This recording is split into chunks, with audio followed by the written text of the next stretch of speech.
For me, the key thing when designing small spaces is to design built-in furniture. The analogy that I like to use is for this furniture to be like a form of mini infrastructure. It's really functional and it's designed for a particular intention.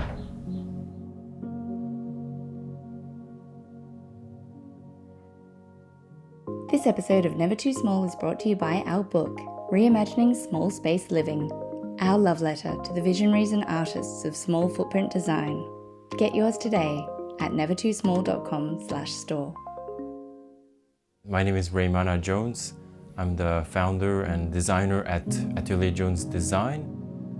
We're a multidisciplinary design practice based in Auckland, New Zealand, and we specialize in small-scale architectural components, interior, furniture, and object design and fabrication.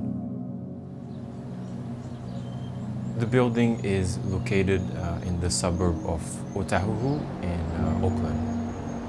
Otahuhu is a vibrant and socio-economically diverse neighborhood with lots of Pacifica and Asian communities. The property is situated right next to the Tamaki River, which is a natural asset.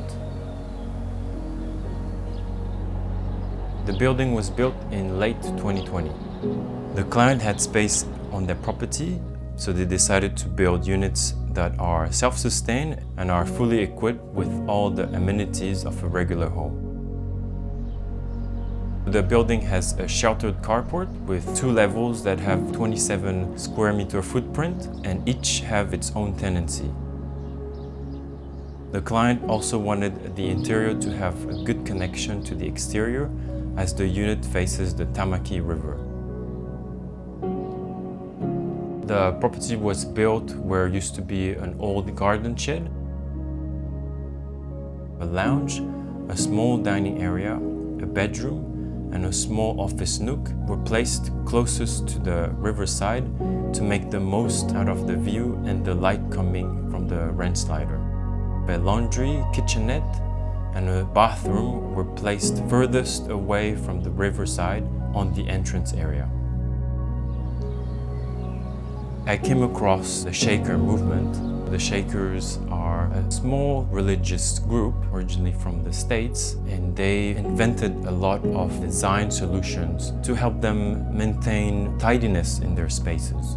I used a lot of their design principles to inform the design of this unit. When you arrive into the unit, you're immediately presented with a kitchenette to the left and a wardrobe and cupboards concealed by perforated closet doors to the right. The kitchenette was designed to provide enough space to assemble simple meals. It is equipped with a washing machine and a small sink. The perforated closet doors on the right-hand side creates a sense of continuity and expands the space in the corridor and kitchen area. One of the doors conceals additional kitchen space. In that kitchen space, there's also a little fridge. On the other side, there's a wardrobe from floor to ceiling and some space underneath to put your shoes. The sleeping area is wrapped by an L-shaped cabinet, and it's equipped with a queen-size bed that sits on a metal frame. The idea was to provide enough privacy and intimacy while being open to the rest of the space. The L-shaped cabinet has a lot of storage that's for the bedroom area, and it also is made out of really thin powder-coated steel. On the front and side, it also has some open shelves and closed cupboards for additional storage space. The Tamaki River has a unique mudflat environment. This was translated into the cabinetry, for example, which is a muddy green color. At the end of the bed, there's a small office nook. It is equipped with a wall-mounted wooden desk and an overhead cupboard with open shelves to function as a mini library. The living area has a two-seater couch and storage underneath to store linens and bed sheets. Right next to the sofa is a semicircular table that's against the wall, and that acts as a dining and working area. The reason why it's a semicircle is that it doesn't break the flow of the space. It can easily be moved around the space, so the occupants can use it in different configurations.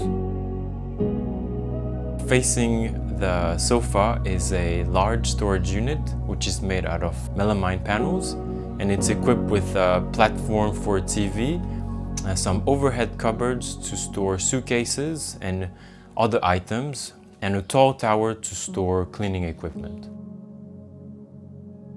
Another important organizational feature borrowed from the Shakers is the continuous wooden peg rail, and that runs around the perimeter of the lounge and the bedroom area.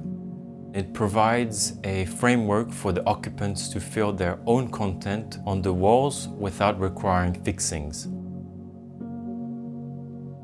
When you enter the bathroom, you go through a door that's painted a vivid red to reflect the surrounding fauna. The bathroom has glossy white tiles from floor to ceiling to maximize the bouncing of the natural light and to make the space feel larger. There's a single drawer wall-mounted vanity which functions as a washstand, and it has a floating shelf underneath. It also has a black metal framed mirror above it. Auckland is a young city that's undergoing recent densification. The key thing with densification is that it's important to be culturally and contextually specific when designing these new builds. New Zealand has such unique cultural and environmental features that shouldn't be ignored but should be celebrated in design. Thanks for watching. To receive updates on our latest episodes, please subscribe and click the notification bell. And if you're an architect or designer with a project we could feature, please share it with us at nevertoosmall.com/submissions.